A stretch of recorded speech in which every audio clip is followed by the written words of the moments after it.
I would like to suggest something to the group if everyone's okay with it. Sure. Morak goes into his bag of holding. One takes out his 2 lizard eggs and he's like, "Okay, you guys are so good." Puts them on the ground a little bit. And then he pulls out the He pulls out the mind flare helmet. He's like, "We don't know how this works yet. We are in a safe spot right now." We are distinctly not. We are the safest we've been for a while, Sonny. The sandworms can't get us. I could sit here for a minute and study it to figure out what it is.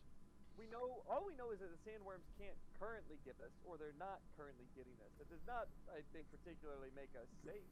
And, yes, but I'm very what pro you time studying it, Morak, but didn't Artuk just say that there was something weird going on with the magic in this area still? But this isn't magic. It kind of is magic. The psionics work fine here. I mean, if that's the case, I mean, like, you know, if you're saying we ought to know what's in our bag before we walk down into the den of what made it, I can see the wisdom there, and we could hold a barrier around you, stand guard while you figure it out.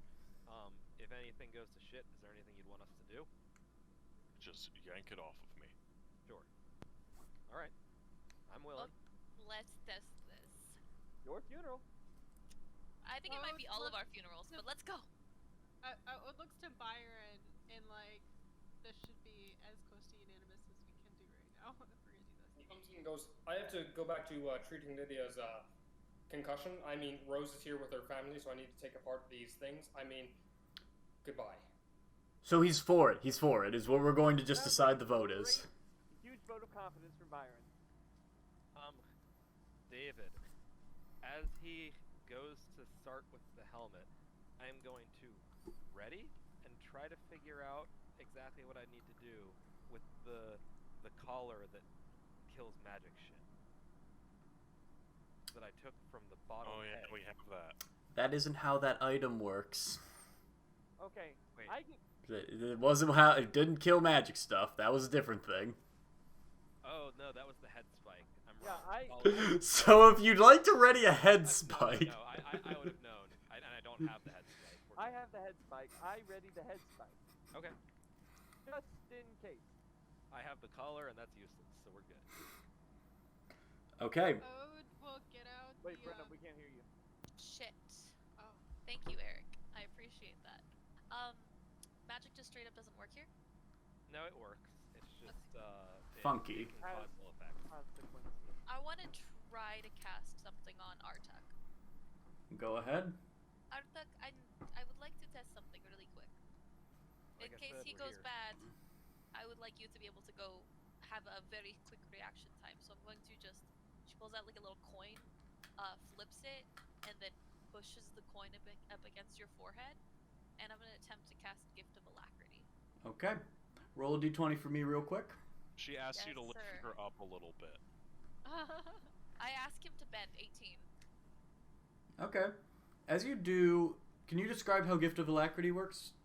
So Gift of Alacrity, I'll also post in the chat. But essentially, I touch a willing creature, and for the duration 8 hours, the target can add a d8 to initiative rolls. So even if this doesn't take effect now, you have it for your next initiative. Okay. Alright. That's And what does that look like? Like, what does Artuk feel? What Artuk feels is he feels like he's just a little bit more alert. There's a slight shimmer stemming from the golden coin when she presses it against your forehead that just pulses slightly, and then you just feel a little bit more alert. I'm not sure what you did, but it feels good, so thanks. Like a shot of caffeine. Alright, let's do this thing. If you're gonna do it right now, Morak. We'll keep watch. Alrighty. Also, Kezia, no noticeable effect from when you do that. Unlike everyone else. You seem to have beaten the roll. Anyway. Awesome. Okay, Morak. Ode will pull out the illithid cube and hold it in her hand, like not really sure if Morak needs it or not. But I don't know if Morak looks over to her while she does this. Morak's kind of focused on the helmet to figure out what that does. Okay. I prepare a thorn whip to yank it from his head at a moment's notice. Okay.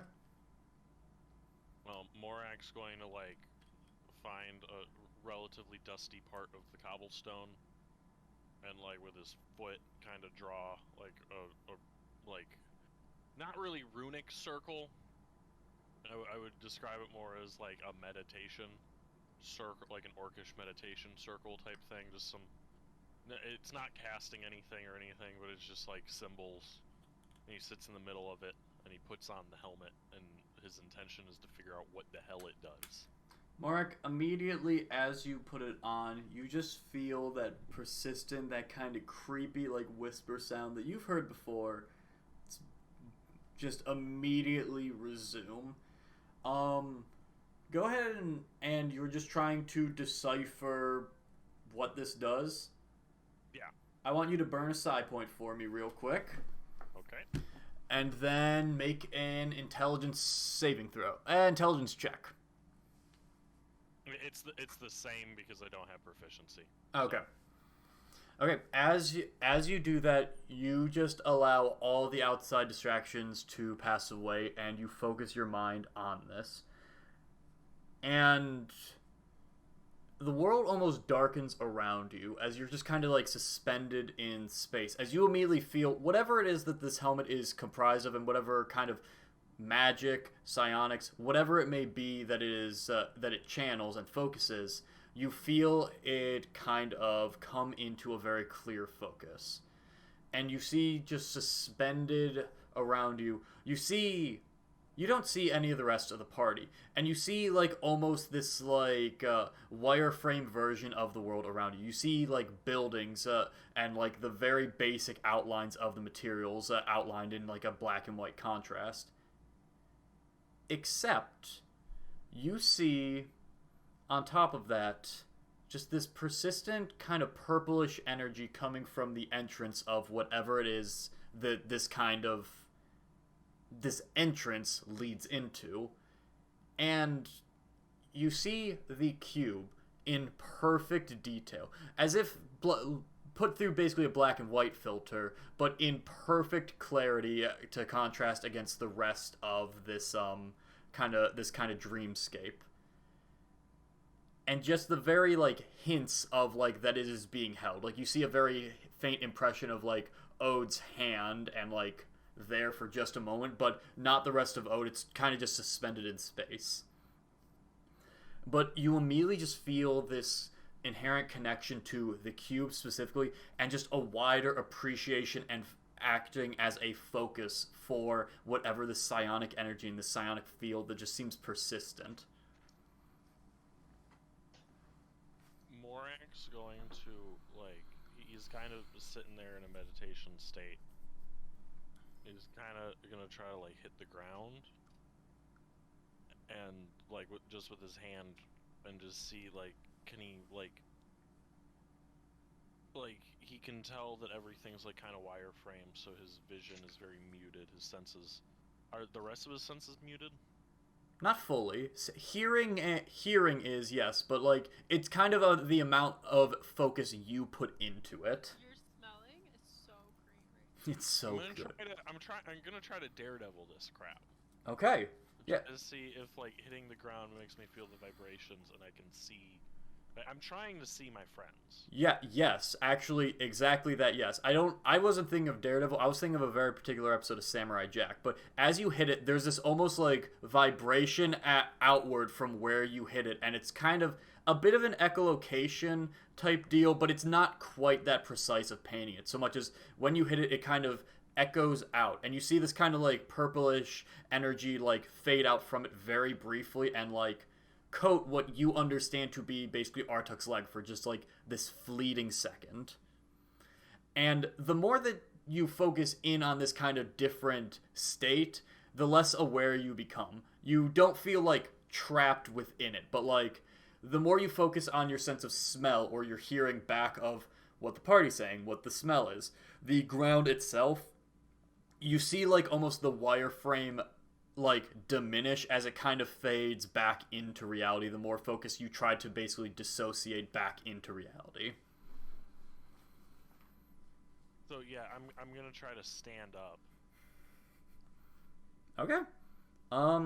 Yeah, all of you see Morak stand up, and Morak, you do thusly. For again, half that second, you see is basically like you put your hand to the ground, and that feeling of tactile sensation as you touch it.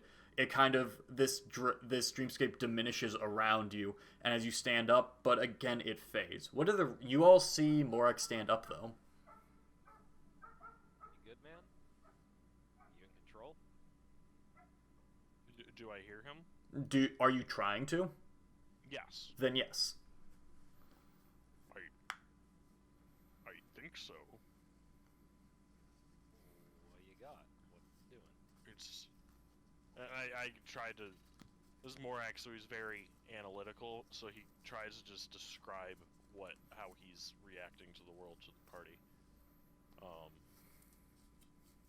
And I guess he tries to like stomp around a bit, see if he can.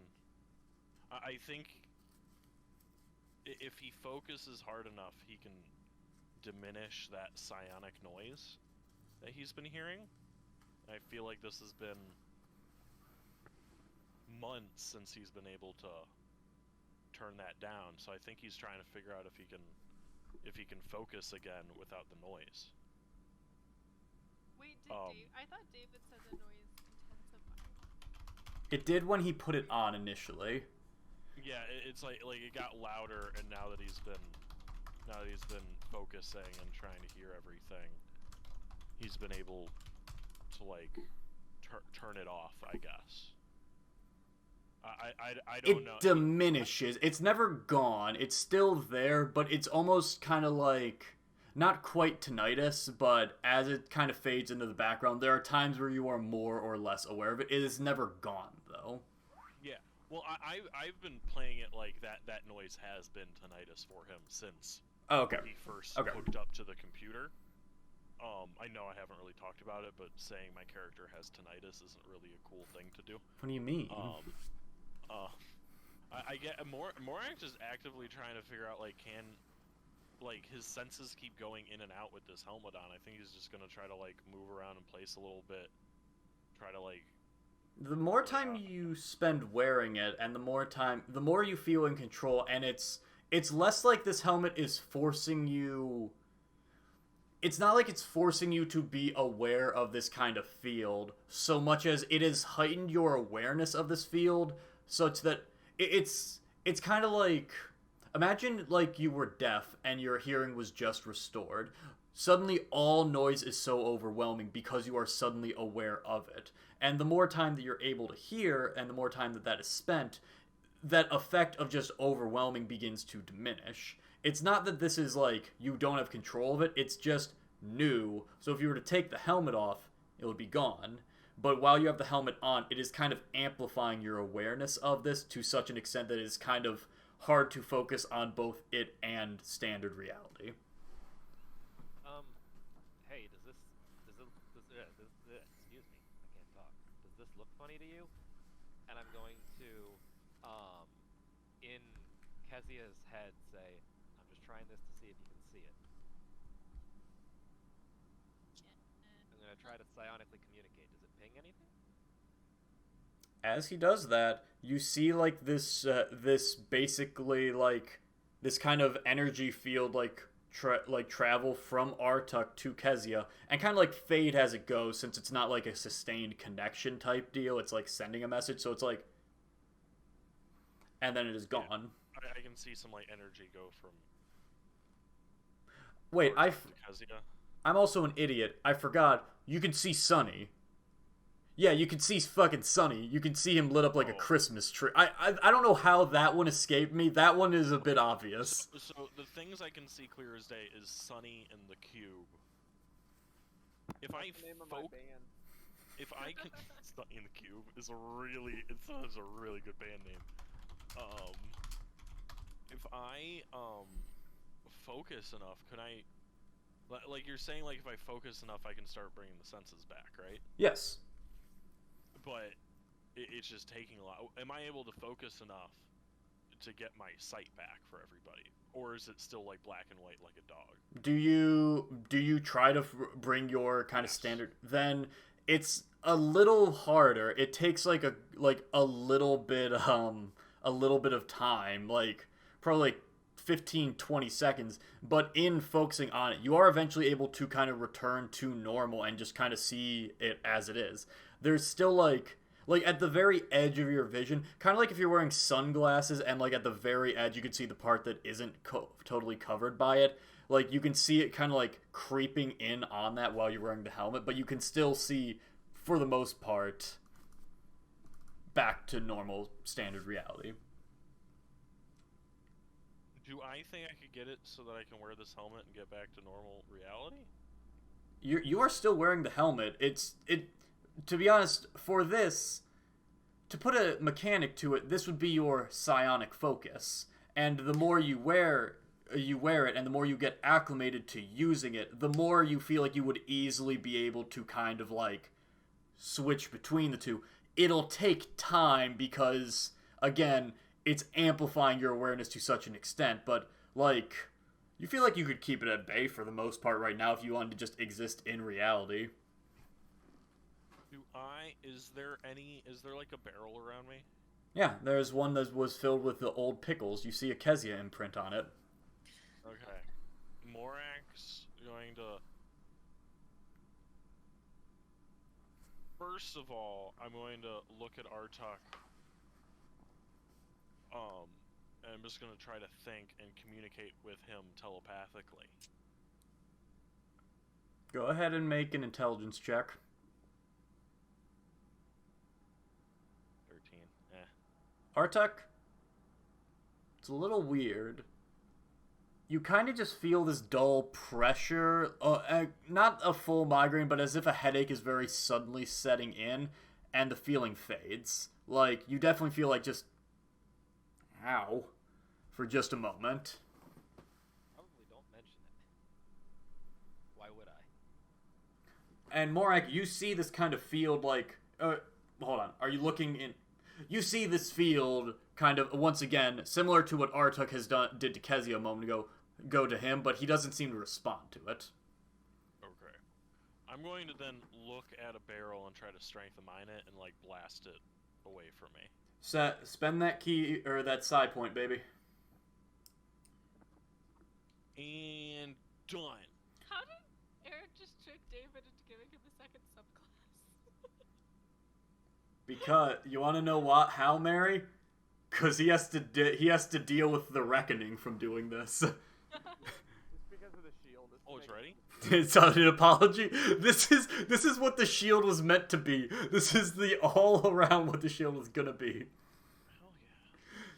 But yeah, all of you see just Morak. What does this look like to the rest of the party, actually, as you do this? You see, so the way the helmet looks, I don't know if people remember it. I've been envisioning it as a Magneto helmet. Yeah, I've been thinking like Mark. It's very close. We have a handout for it. I have the handout somewhere. I can't remember whether the... No, it's in handouts. It's helmet of the Mind Flailer. Mind flailer. I was picturing it as a Magneto helmet, but with like Viking horns made out of metal. I don't know why. Eventually, Morak will put deer antlers on it, but he needs to find a good blacksmith. It's kind of like a General Grievous vibe. It's very General Grievous-y. Thank you, Griffin's saddlebag, for the art, but not any of the stats. Oh yeah, you have to be subscribed to his Patreon. I had to steal the images. I found this image. Oh, it's in one of my Oh. It's in one of my Pinterest boards. You see him, and this whole time that he's been wearing it, like the runes on the forehead have been glowing, and that like crystal type looking thing has been glowing. But when he looks at Artuk, you see his eyes glow a little bit. And then when you see him turn towards a pickle barrel that is missing the proper amount of liquid that would displace one Kezia, you see those like blue flames appear before his eyes, and the pickle barrel just blasts away. This is gonna be great next time we fight some pickles. Yes, it will be. And you see like Morak with like a big dumb grin on his face. Morak, as you do this also, you just feel this sudden, like, just pride over the entire experience of whatever this is. You start to feel like, oh yes, oh, I'm starting to get this. This might be like a relatively minor thing, but with this helmet and kind of using this, you feel like you have a lot more, if not like understanding in this immediate term, you have a lot more gravitas to kind of understand and visualize your actions in the context of psionics now, and you feel very proud, and you feel very just this feeling of excitement kind of wash over you as you think of just your family, your country, bringing this back to them and just being able to use this for the benefit of the Tuskbane people, and just knowing that this is the first step, yes, but you know this can be great things for all of you. But yeah. You see Morak like go up like with a little bit of hesitation and just take off the helmet. And he looks at all of you with like a big dumb smile, and he's just like, let's go in there. Let's do it. Who cares? Alright, I figure that means it's probably not gonna fuck us over as best you can tell, so we'll keep going. I really don't think so, Artek. I think this will be good for us. Puts the cube back in her bag. Awesome. That's very good to hear. Alright, I suppose we delve in then, if that's the case. Alrighty.